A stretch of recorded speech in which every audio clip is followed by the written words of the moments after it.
What's going on, everybody? Welcome to this week's episode of the Reseller Greatness Podcast. We're over a year now, and I continuously always want to give my thanks to everybody out there who does tune in week in and week out. You guys are highly appreciated. If you listen to every single podcast, shout out to you. And I hope we can bring you, as much, fresh information, new thoughts, new strategies and tactics on how to continue to run your reselling business, your eBay, Poshmark, whatever kind of platform you run on. All of the things that we talk about translate to every single platform there is. There's, all the foundations are there, the pillars are there. After that, then you guys have to use what we talk about and individualize it for you and your particular business. So I do appreciate everybody out there who does listen.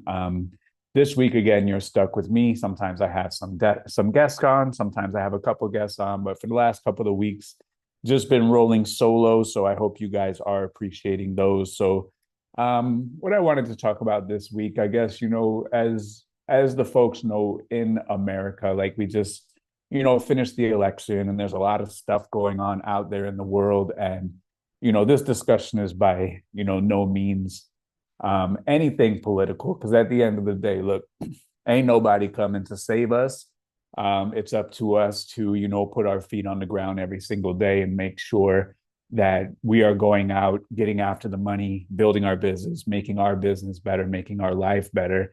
And regardless who's in charge or who's doing what or not doing what, ain't nobody coming to save us. It's up to us to get our money. It's up to us to get rich. So, regardless of who's doing what, I think that, now that everything is decided, I think there's a little bit more clarity. And, leading up to the election, every single cycle of the election cycle, whenever things are, a little bit uncertain, whenever things are, a little bit up in the air, people are going to hold their money a little bit tighter because they're nervous, they're afraid, they're scared. So now hopefully that things are decided, some things will start falling into place for certain people. And, that nervousness or uncertainty can go away and we can get back to, normal life, or as normal as it can be.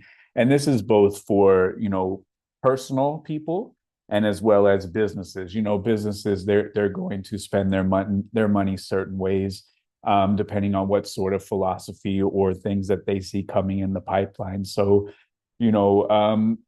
if you look at the market, and this podcast is being recorded a couple weeks before it is being released on YouTube publicly. So it's released, a few weeks inside of the group, and then it goes out publicly onto YouTube several weeks later. But, all in all, like when you look at the market, like the Dow Jones closed above 44,000. The S&P closed above 6,000, which were records. Bitcoin is touching 90,000, which is a record. You have like Tesla, which is soaring. You have all the meme stocks and all the meme coins. Those ones are starting to pump again. So, if hindsight or history is going to be repeated, the kind of most aggressive time for reselling was, when Bitcoin was pumping, when there was a lot of money flowing through the system, when the collectibles were soaring as far as baseball cards go, Pokemon, things like that. And even those are already seeing a little bit of a pump. So, there may be some correlation between the Bitcoin and the collectible market and how well or how popular reselling is. So, we can all look around, and in the last year, especially 6, 8, 10, 12 months, especially, reselling is not as popular as it was, 2, 3, 4 years ago, right after COVID, when the stimulus checks were being thrown around and there was money raining from the sky. People had an extra jangle in their pocket. They were going online, they were purchasing stuff. Michael Jordan cards were selling for huge amounts, where now they have kind of pulled back. And, Bitcoin was going crazy. The collectible market was going crazy. Clothing was going crazy. Like it all kind of trickled down. as more money was getting spent online, more money was getting, tossed around the online eBay sphere, Amazon sphere, Poshmark, all of those, greatly benefited from everything that went on. So it will be interesting to see that with what happens with the economy, if the markets do continue to trend up, if Bitcoin does continue to trend up, if the meme stocks and the meme coins and the collectibles market, your baseball cards, basketball cards, your Pokemon, your video games, your graded stuff, if those things continue to trend up, it will be interesting to see what happens to the greater eBay reselling pre-owned economy. Does that money kind of stay in there as those people start spending more and getting more? Do they come back to the marketplace and buy items from people like us who are, not directly kind of benefiting from everything that's going on over there? Or do they, keep the money out of that system and do something else? But, historically speaking, recent history of a couple of years ago, like that money went back onto the platform. So it is going to be really interesting to see how the next few years play out. But with what is already happening, and for me, like I'm on the outside looking in, I'm responsible for me. I try to see what's going on and I try to react accordingly, or I try to, do something and have the reaction that I'm looking for happen after that. So like for me to list X, the reaction that I'm looking for is to sell X. Or, even at the flea market, for me to do a deal with a vendor, the questions that I ask are in accordance to how I want it to play out. So, I try to always be several steps ahead or several questions ahead, even if it's a flea market vendor. Like I know in my head where we want to go, and I know the questions or the series of actions I need to take in order to steer the vendor in a direction in which I ultimately want to end up. And I think that, if we look at everything around us with, the economy, all of the reselling platforms worldwide, there's a lot of uncertainty on the reselling platforms worldwide. You had, Macari make some changes where they started charging buyers fees. They've stepped back. You saw Poshmark made some changes where they tried to charge the buyer fees. 20 days later, they've stepped back. You've seen eBay in the UK for private sellers take away all the fees in certain categories. And then you've seen eBay in the UK now for business sellers for certain categories do no fees as well. And there was an interesting article that we read this week on the morning call that showed in the UK specifically, and I want to repeat this, in the UK specifically, they have increased the minimum promoted listings from 2 to 5%. And again, this is in the UK specifically. This is not in the United States. And there was somebody on the morning call from Canada who reported that in Canada, the new minimum was 5% on the dynamic promoted listing. So let me just take a step back and explain what promoted listings are. So there's several kinds of different campaigns that eBay has for promoted listings. One of them is a flat rate. This is the one that I personally use because I want to know like how much money I'm making per sale. I don't want it to fluctuate. So with the flat rate, you can do it at X%, whether you want to do 2%, which is the minimum. They used to have 1% be the minimum. And then maybe 2 or 3 years ago, they made 2% the minimum. So you could do 2% for your items and that's it. You could do 5% for your items. That's it. You could do all the way up to 100%. However you want to go, however you see fit, however you want to run your business, you can have a flat percentage, which eBay will charge you extra if a buyer clicks on your item with a promoted listings link. So promoted listings usually show up there at the top of search. They will show up in various other places on eBay. Like if you've ever clicked on one of your items and there's a whole bunch of other people's listings on your particular item, that is a sponsored ad. That's a promoted listings ad.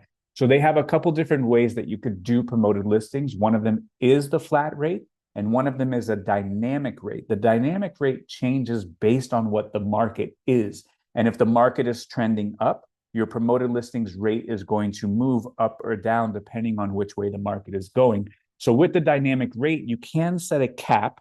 So you could say, okay, I want to opt into the dynamic rates and I want it to go between, 2 and I don't want it to go above 8. So eBay will fluctuate it based on what's happening in real time in the market. And maybe today it requires a 4% promoted listing. Maybe today it requires a 12% promoted listing. And if you didn't have a cap, it would go to 12%. But if you have a cap, it'll stop there at 8%. They also have the pay-per-click model, which is you bidding on some keywords. So let's say Miami Marlins, you're going to bid on Miami Marlins. And every single time someone searches that, you have bid 12 cents. So whether or not they buy the item or not, you are assessed 12 cents for that search term. That's another version of promoted listings. They also have off-site ads, which we used to get for free, but now we have to pay for the off-site ads. So places like YouTube or places all over the internet that are not eBay, where your eBay listing comes up, those are the off-site promotions. So we're just going to speak to the first iteration of promoted listings, where they have two versions. One of them is the fixed rate. If you say, okay, I want to do 9%, it's going to be 9% across the board for that particular campaign. The dynamic rates in the UK, and like I said, the UK did take away the fees in a lot of categories for private sellers and professional sellers. So from eBay's standpoint, they are a company. I will never be a hater. I am a capitalist. These companies need to make money. That's the name of the game. That's how the world goes around. eBay needs to make money. So if they do not make any money, then all of us who are 1099 contractors for the eBay machine, we are out of business, and we will have to go find something else. So in my opinion, eBay needs to make money. They are a business, just like you and I. We all need to make money. We are a business.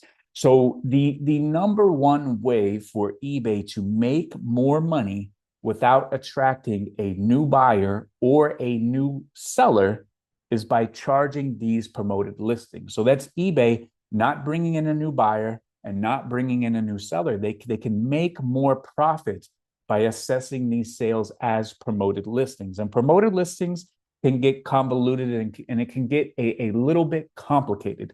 They have all types of stuff. They have a direct promoted listing. They also have halo promoted listing sales, where if you click on an item that is not promoted, and then you click on another item that is promoted, and then you click on an item that's not promoted, they can still assess you a promoted listings final value fee due to that halo promoted listings, I guess, caveat or strategy that they do use. So, and you could look at all of this. It's not top secret if you Google, eBay promoted listing halo sale. Like, they have documentation on all of this where, if a buyer clicks on an adjacent item that is promoted and then goes into your store and looks at an item that's not promoted, they can still and will assess you a final value fee. And if you look at, their investor reports, like, they make hundreds of millions of dollars in profit due to promoted listing, like several $100 million a year in profit for promoted listings. And, this is their way, without selling any more items, without bringing any more buyers to the platform, their way of increasing the profit is by us doing the promoted listings. And at this day and age, promoted listings are a necessary evil for most folks. And, it's just part of the game. So like most people, they build in that promoted listings on top of the final value fees. And that's just the way business is running. And that's the way business occurs, at this present time. And in my opinion, I think maybe about 4 to 5 years ago, I think that there was a switch in the algorithm to give more preferential treatment to a promoted listing sale. That's my opinion. That's what I've seen on the eBay machine, is that they are giving more preferential treatment to items that are promoted. Now, does that mean if you do not promote items, you won't sell them? Absolutely not. It just seems to me, in my opinion, that they skew the results or skew the traffic or skew the sales to items that are promoted versus items that are not promoted. And they have every incentive to do this because it just drives more profit and revenue to their pocket. Again, without bringing on a new buyer or without us selling more items. So like we can sell the exact same items year over year as like a whole globally. Let's say everyone in the entire world sells 1 billion items per year and there's 300 million shoppers. The same 300 million shoppers can come next year. We can sell the same 1 billion items. And if they start cranking up the promoted listings, they will make more money with us doing the exact same thing and without recruiting any more additional buyers. So it makes absolute sense why they have, taken on this strategy and why perhaps speculating the search kind of skews towards promoted listings. So, everybody can go to their traffic tab, their sales tab, and it is broken down your impressions, organic, which is not promoted, your impressions, promoted listings, which is your promoted listings traffic, whether it be the fixed rate promoted listings, whether it be pay-per-click, whether it be offsite. All of this is on there on your traffic page. And then if you go to your sales tab, I don't know, about 3 graphs down, it will give you the percentage of your sales that are promoted versus your sales organic. So the difference between promoted listing sales and organic sales. Organic sales are sales that are not through promoted listings. That was an organic search result, an organic presentation of your item. The buyer clicks that and then they check out and they pay. That's an organic listing. That's like no additional help, extra help from eBay. Where a promoted listing sales, that's where you're paying for those additional slots or for more preferential treatment. They do charge you a additional fee on top of promoted listings fee based on whatever campaign that you sign up to. So for the campaign that we're speaking to with either the flat rate or the dynamic rate, people in the UK are seeing that the dynamic promoted listings campaign, the new minimum is 5%. 5% is the new minimum. But either way, if they do or they don't, the day is going to come. Like the day will come where eBay does have the minimum promoted listing higher than what it is today. And the day will come where the minimum promoted listing is 5%. And if this is now the new minimum promoted listing for the dynamic rate in the UK, because eBay does have to recover some of this money that they're bleeding out from having no fees. Like it makes perfect sense. It's very obvious. And again, on the investor meeting, and there's articles out there about it, in business speech, which is very, very complicated to understand. They're basically saying we're losing money, and by increasing promoted listings is a strategy to recapture some of that money. So even though they have taken away the final value fees in the UK for several different categories and several different type of sellers, they still need to make money. They are a business. And one of the ways that they plan to make money is through the promoted listings. So if the promoted listings minimum is 5%, we have to see how the market reacts. Is there going to be no change in the market? I personally don't believe so. I believe that there will be a change in the market. And I think that whether people start getting outbid is one thing that we have to keep an eye on, or whether just the dilution of our percent that we are promoting, are we going to see kind of the same bang for the buck as we once did when the minimum was at 2%? So if you look at it and you go, you know what, 2 to 5% is not a huge deal. I personally believe that it is a pretty huge deal because most people are promoting in somewhere between that 2 and 10% range. So does that mean that the 10% is now equivalent to the 5% range, and the new 10% would have to be 15% promoted listings? Does that mean that if you were doing 15, the new 15 is now 20% promoted listings? That's something that we're going to have to see play out.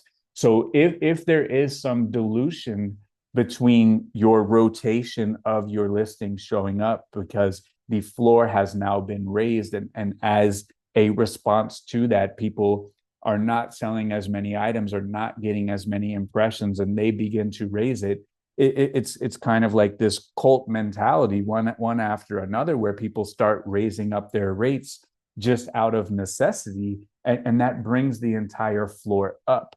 In addition to what's already happening with the dynamic rates, and if anyone sells on Amazon or has sold on Amazon, you will know that Amazon has a repricer. So let's say you and I are selling the exact same items, and my price is $19.99, and we have the exact same item. If you price it $19.98, I have an Amazon repricer. It'll go in there and automatically go to $19.97. Your repricer goes to $19.96. I go to $19.95, $19.94, $19.92. And before you know it, it's all the way down to 1 penny because these repricers are just fighting each other, trying to penny down to get the sale by being the best price. The dynamic rate for promoted listings by default, by design, is the opposite of an Amazon repricer. So it looks at the market, and if you have the dynamic rate opted in, and that's what you're doing with no cap, it reads the market, and its job is for you to outbid what the market is, so that way you can get better placement. So let's say today you start doing an Amazon or a eBay dynamic promoted listings campaign, and let's say it is recommending you 9.2%. It's recommending 9.2% to everybody. Once everyone does 9.2%, you log in tomorrow, it's going to recommend 9.3. Once everyone does 9.3, you log in tomorrow, it's going to do 9.4. So on and so forth, where eventually, and we're starting to see it, eventually some of the recommendeds are 15%, 19%, 27%, because we have this reverse Amazon repricer effect, where as a whole in the market, it's just going to penny up percentage by percentage, and it's going to bring the entire marketplace up. So if this does, kind of gain steam, and eBay historically has done a lot of tests in these smaller markets, which are more easily for eBay to control, like the UK, like Australia. And if it does, find some success over there, this could be something that does roll out into the USA or American side, where the minimum becomes 5%. And if the minimum, and even if it doesn't happen right now, like eventually this will happen. It might not be today, it might not be tomorrow, but eventually they will raise the minimum above 2% where it is now. And like I said, 2% to 5%, maybe you go, you know what? Not a humongous deal. It's only 3 percentage points. But if you really think about it, in the last 3 years or so, when they brought 1 to 2, it's going to be from 1 to 5 in 3 years. And that's a pretty big difference. 1 to 5 being the minimum in 3 years is a pretty big difference. And it might start with dynamic, it might start in the UK, but it also might come over here to us. And this is just things that we have to think about, we have to talk about, we have to wonder about, we have to be in the forefront, we have to be planning, plotting, and strategizing for the day that it does come knocking on our door. So right now it's in the UK. This is things that they have to think about. They have to, worry about, navigate inside of their business. But there will be a day when eBay does use this tactic in the United States of America market to increase their profit and increase their revenue. So, when the time comes, we have to decide, what are we going to do? And I think that there's like 3 ways that this plays out long term. And one way is that you don't play the promoted listings game.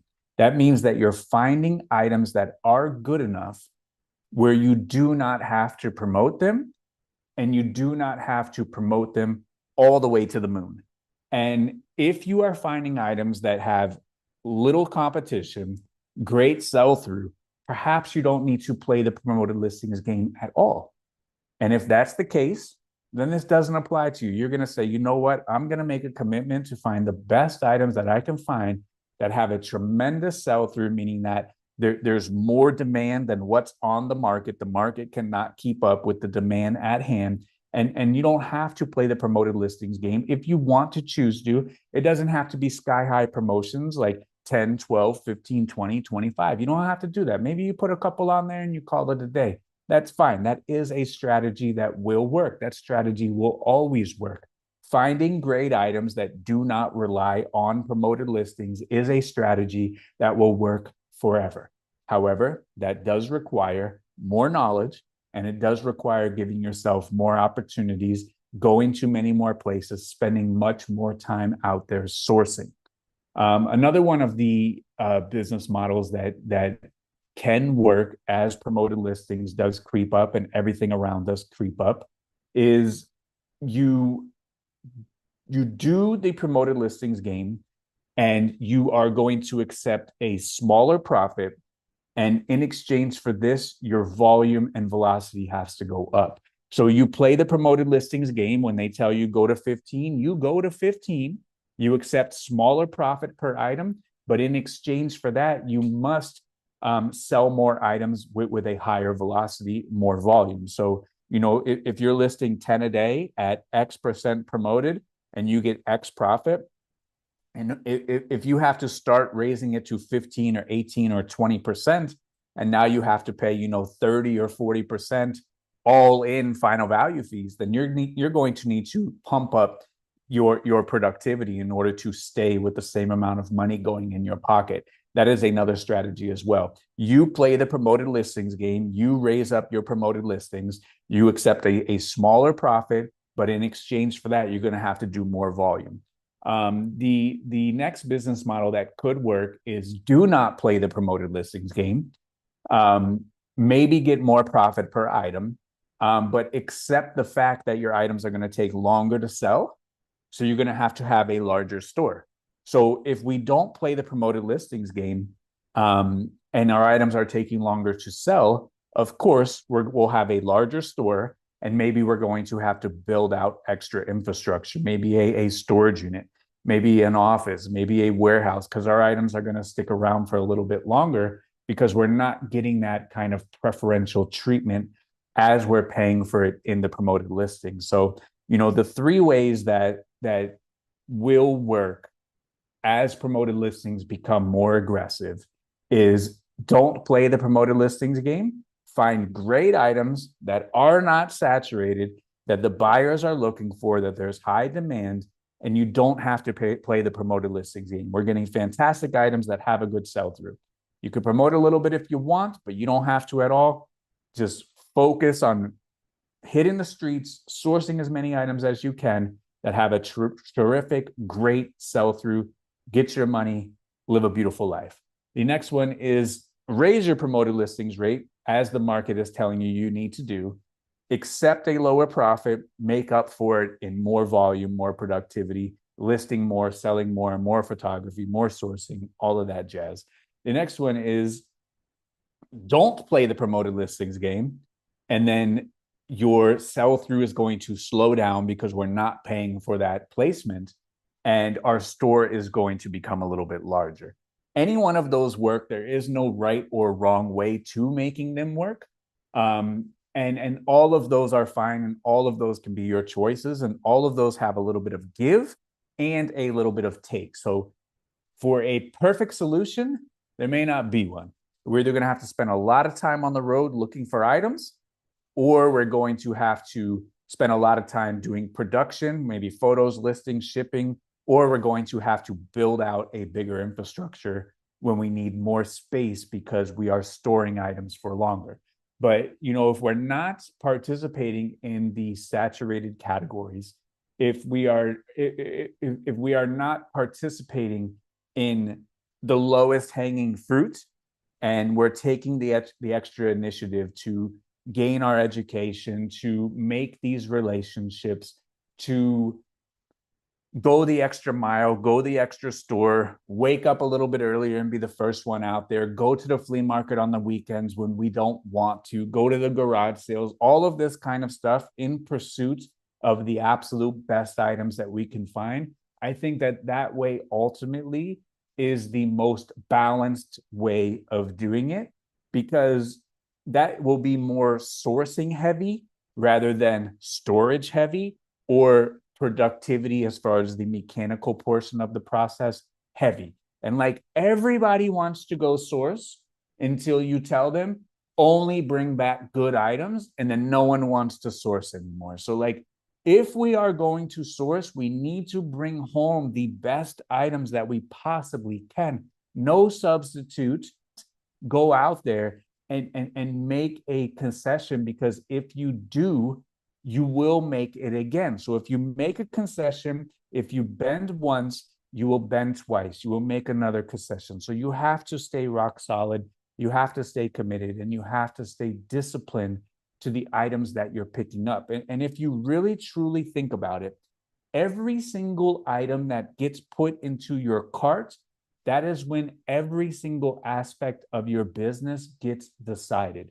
If you put in great items that meet or exceed your metric, your life becomes so much easier. If you put in items that are less than, for a variety of reasons, because you think they're cool, because they're cheap, because you have a hunch, you make your life difficult.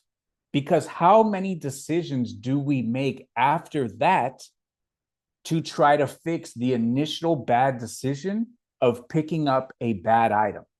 We have to rework our listings. We have a bunch of stuff in storage that's never going to sell. We have a bunch of money locked into inventory that's never going to sell. We have to figure out markdown sales. We have to do a bunch of coupons. We have to do a bunch of backflips to sell these items that we have voluntarily put into our cart, that our first bad decision has now resulted into 6, 7, 8, 10 other bad decisions that we have to go back in to fix all the previous bad decisions. Where if we just eliminate the bad decision at the source and only pick up great items, we don't have to worry about all that other stuff that comes after it. So like, the best method of doing this is gaining your education, studying. And I know people don't like to hear this part, but we have to study. And I would venture out and say, like, less than 1% of resellers do anything extra or additional to get better at their craft. There's a lot of resellers out there. There's a lot of eBay sellers, Poshmark sellers. When do we take the time to do anything additional to get better at what we're doing? Do we take 10 minutes a week, 20 minutes a week, 30 minutes a week, 1 hour a week? We're not asking a lot here.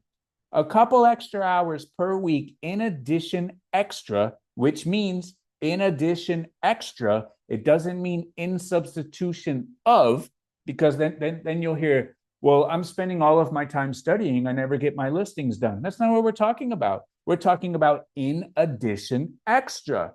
So once all of your work is done a day, how many people go back and do something in addition extra to gain that education, so that way they could become a better reseller? And the answer is less than 1% of resellers ever do anything in addition extra to get better. And like, the ones that listen to this podcast is like an eBay reseller centric podcast. Like, you guys are probably the top 1% of resellers, because you're even thinking about listening to reseller content. So like, of the top 1%, like, how many people are doing anything additional extra? And it's probably less than 1% worldwide of people that are doing anything additional extra. Set an alarm, make it part of your schedule, where we go into the market, We look at the comps, we look at our competition, we look at what people around us are doing, and we try to level up and we try to get better. That's part of the game, and we have to do it. If we do not, you will live a very, very difficult reselling life, and that's the name of the game. So the choice is yours, the choice is all of us. But if we want to have the easiest life going forward, eliminate the bad decisions. We could look up every single item. So there's no excuse for bringing home an item in 2024, 2025 that you are not going to turn a profit on. There is no excuse. And for me, I like to go on eBay from time to time, do a search for shirts, and I like to sort by newly listed. Sort by newly listed. Ask yourself, what in the world has prompted somebody to pick up this item? And then I'm going to enter this into my inventory. What in the world were we thinking? What in the world were we thinking to put that item into our cart, take a picture, spend money on it, and then list it on eBay? You look at the comps, the market is $8. You look at the solds, there's 515 available. There's 5 sold in the last 90 days. That's a 4.5-year sell-through. What in the world were we thinking to pick up an item with a 4.5-year sell-through where the top of the market is $8? I don't care if you got it at the bins. I don't care if you got it for free. We cannot list items that take 4.5 years to sell. We cannot list items that sell for $8 top of the market after 4.5. Eliminate the bad decision. Cut the head off the snake of every single bad decision in your life, and you will make your life that much easier. I promise you. But it starts with gaining an education, gaining a fundamental understanding of the market, asking yourself, does anybody in the entire world even want this? And if no one wants it, leave it on the shelf, please. If one person in the entire world wants it and there's 10 of them on eBay, leave it on the shelf, please. Put it on the shelf and go to another store and get a better item. I promise you that is the answer. That is the absolute answer to finding success in this business, is asking yourself, does anybody in the entire world want this? And odds are the answer is no. And if they don't want it, leave it on the shelf. Scroll the actives by newly listed, and look at the items that people are putting up. They might be civilians, they might be casual sellers, whatever the case may be. They think it's a good enough idea to list these particular items that literally nobody is looking for. We cannot spend our time doing this. And for the next couple of years, if things are going to trend the way that they have been trending for this week, where the markets are up, whether Bitcoin is skyrocketing, whether there's money being injected back into the system because the uncertainty is gone, I am very optimistic on what the next couple of years mean for the market as a whole and for reselling as a whole. If there's a lot of money going around in the system, all we need to do is just capture a couple dollars of it. When my good friend Arwin was here, we would drive down the street and I would ask him from time to time, Arwin, you see that building over there? Somebody owns that. 2 trucks on the road. Somebody owns that. And the reason why someone owns that huge building, someone owns 62 trucks, is because all of the money has already been printed. All the money's been printed. We don't actually have to go out there and print the money. We don't have to do that part. That's the hard part. All we have to do is just keep a couple dollars of it. They've already printed it. They've already made our life easy. We just have to keep a couple dollars of it for ourselves. And today in 2024, there is more money in circulation in the entire world than ever before. And there's been more money printed in the last couple of years in the entire history of the United States of America. The money is already there.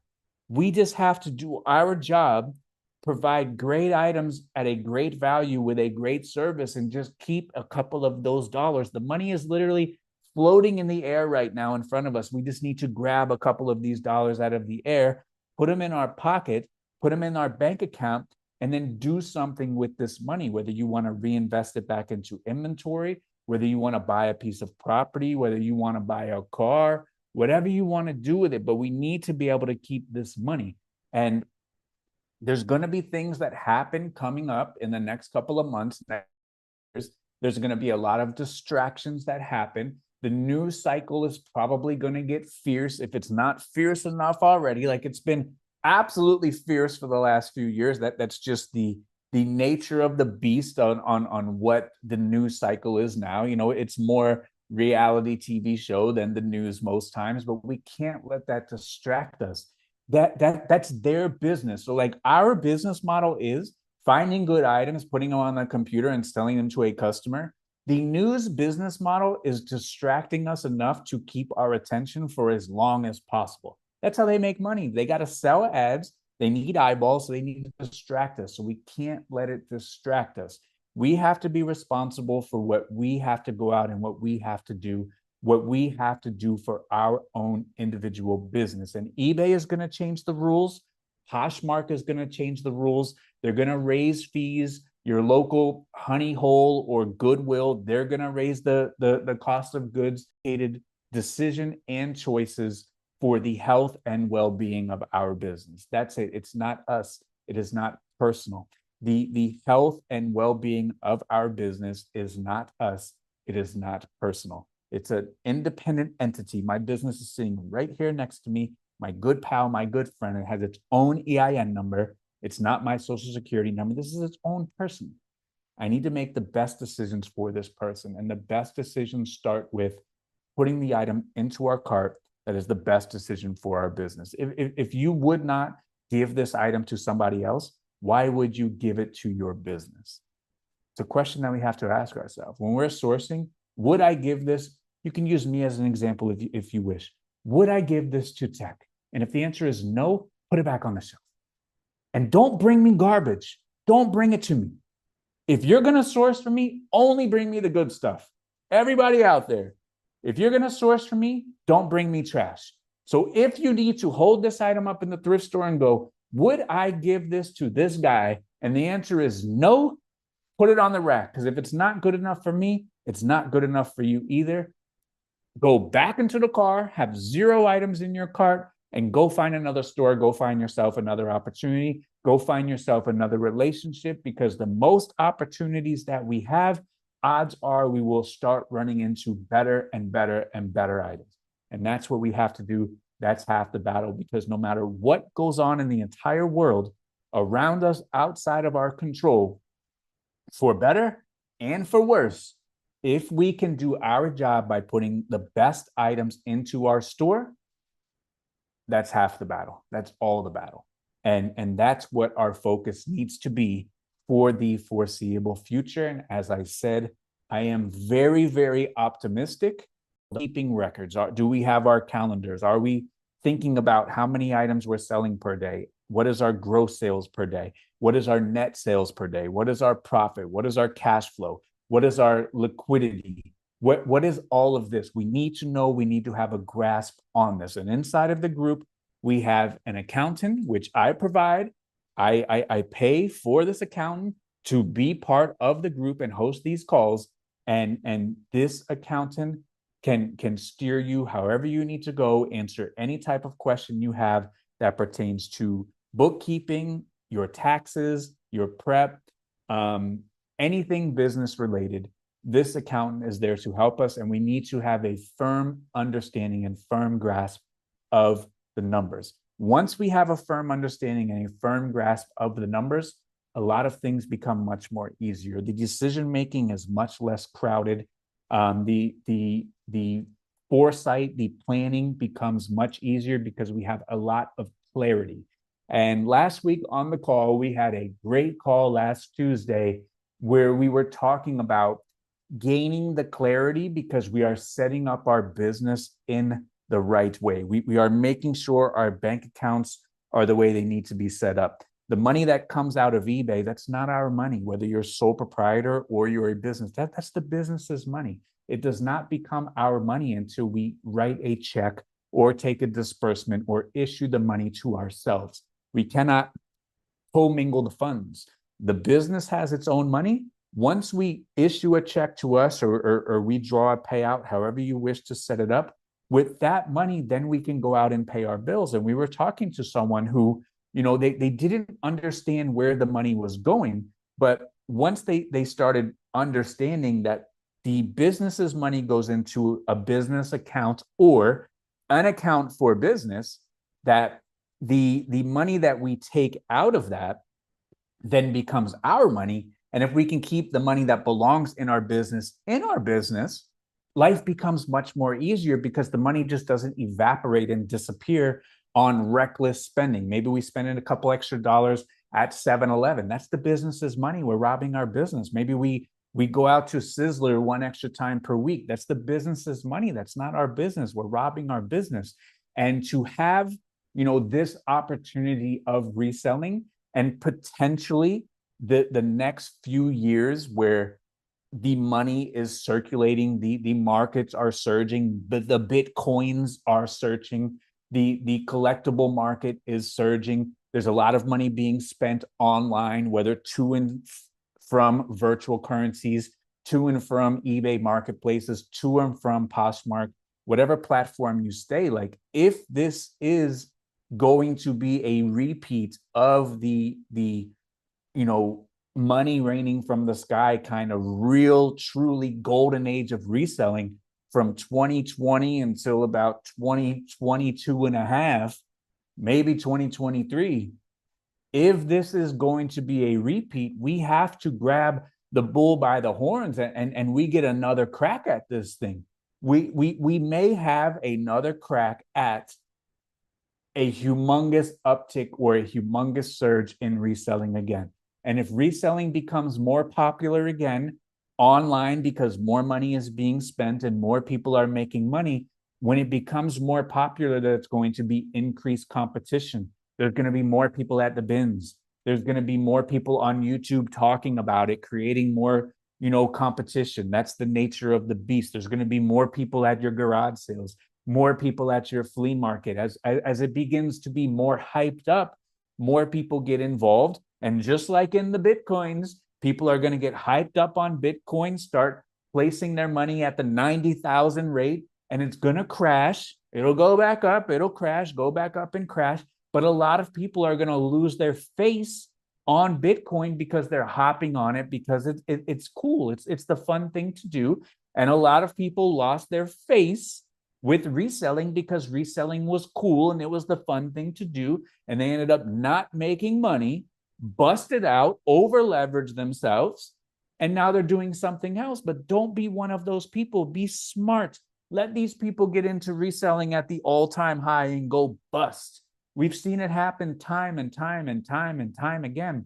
The turnover, the rollover for reselling is sky high. It's got to be a humongous percentage of people that come in and go out and people that really stick with it for the long term. And just like people are going to lose their face on Bitcoin, they'll lose their face at getting into the stock market at an all-time high. It's going to go up. It's going to go down. That's just how things work. Reselling goes up. Reselling goes down. Right now, reselling is down. Reselling is down. Think about all the people that you used to know that used to resell. A lot of them don't resell no more. Think about them. People who you used to talk to online, people that you used to see on Instagram. Now they're on to the next thing that's going to get them rich. People on YouTube who used to talk about reselling, they're not there anymore. YouTube views for reselling videos are down. It's just not that popular. Take this time, take this opportunity while it's not that popular. Take this time, take this opportunity to get better at your craft, because when a whole new wave of resellers come in, as this does get popular again, and it may not be, this couple of years or this cycle, but it will gain popularity again. Take this time to get better. While everyone is getting out, take this time to get better. That way, when people do come back in, you're leaps and bounds ahead of everybody else. And if you don't take this time and you don't grab the bull by the horns, You're going to look back at it and say, you know what? I missed a humongous opportunity. How many people out there have been around reselling and missed the humongous opportunity and didn't go for it full force during 2020 through 2023? How many people missed that opportunity where if you talk to them, they said, you know what? I wish I would have did things differently. If you would have did things differently back then, let's get started and let's do those things today. There's no better time than the present, because if this does return, and the indicators that we're looking at as far as the market goes say maybe this might return. If this does return, we can't waste this opportunity 2 times, because like it might not come back after that. Like how many chances can they give us for us to capitalize or take advantage of everything that's going on in the world in 2015, 18, 2020, 22, 24, and you saw all the money come into reselling.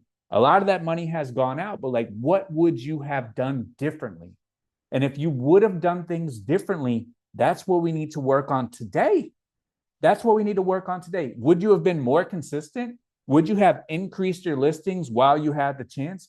Would you have gotten better at your craft while you had the chance? Would you have made more relationships while you had the chance? Or would you have just done the same exact thing that you did before when all the money was there, not do anything about it and just let everybody else get the money?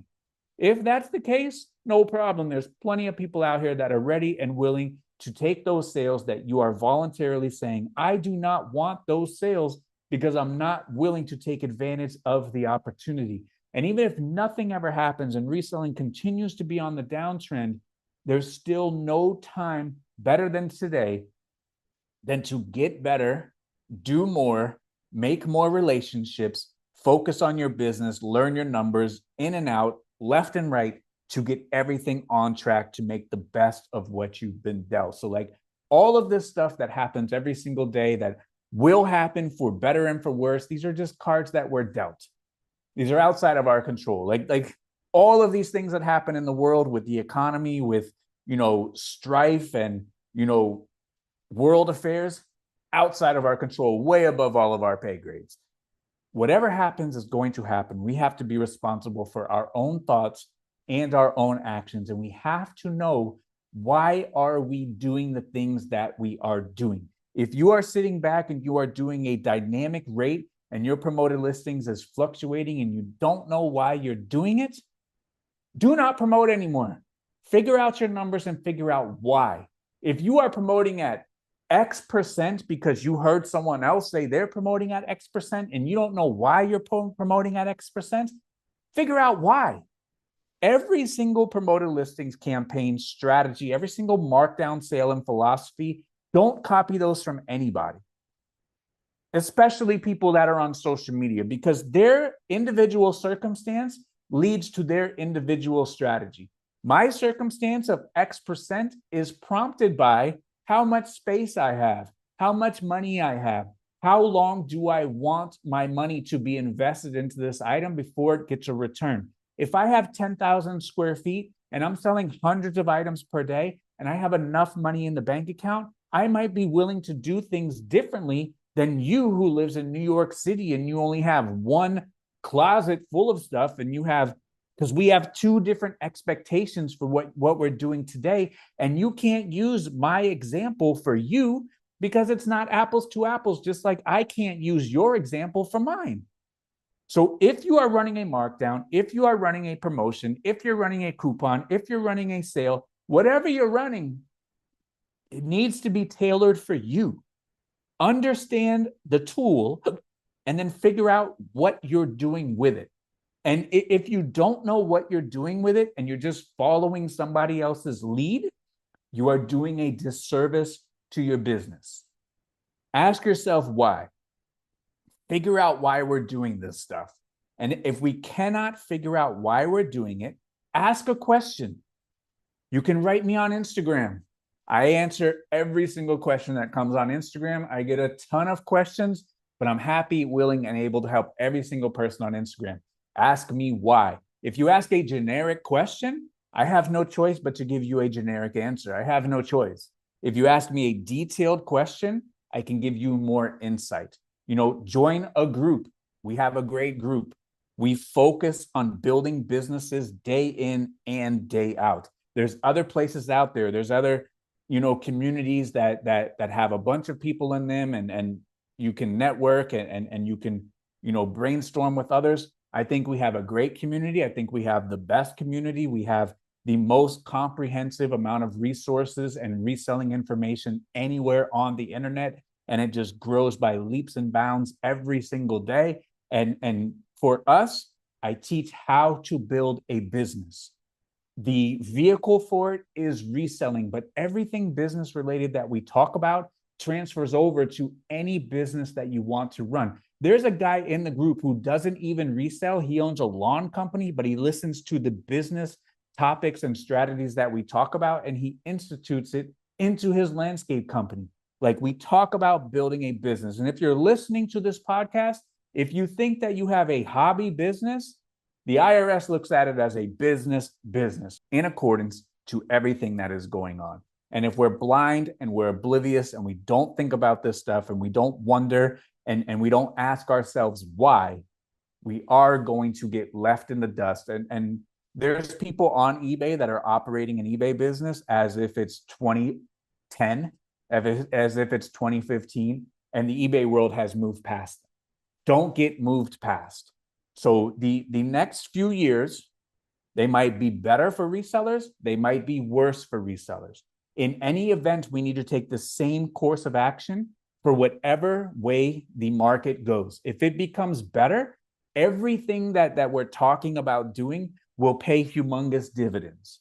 If the market decreases and gets worse, everything that we're talking about doing will pay dividends. At the end of the day, it will pay dividends no matter which way the market goes.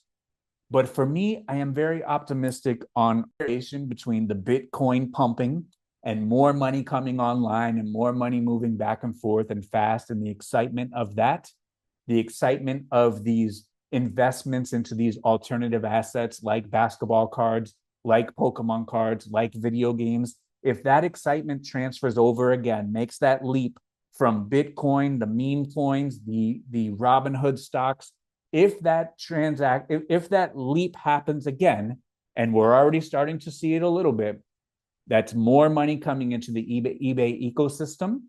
That's the alternative assets that were worth X are now worth X.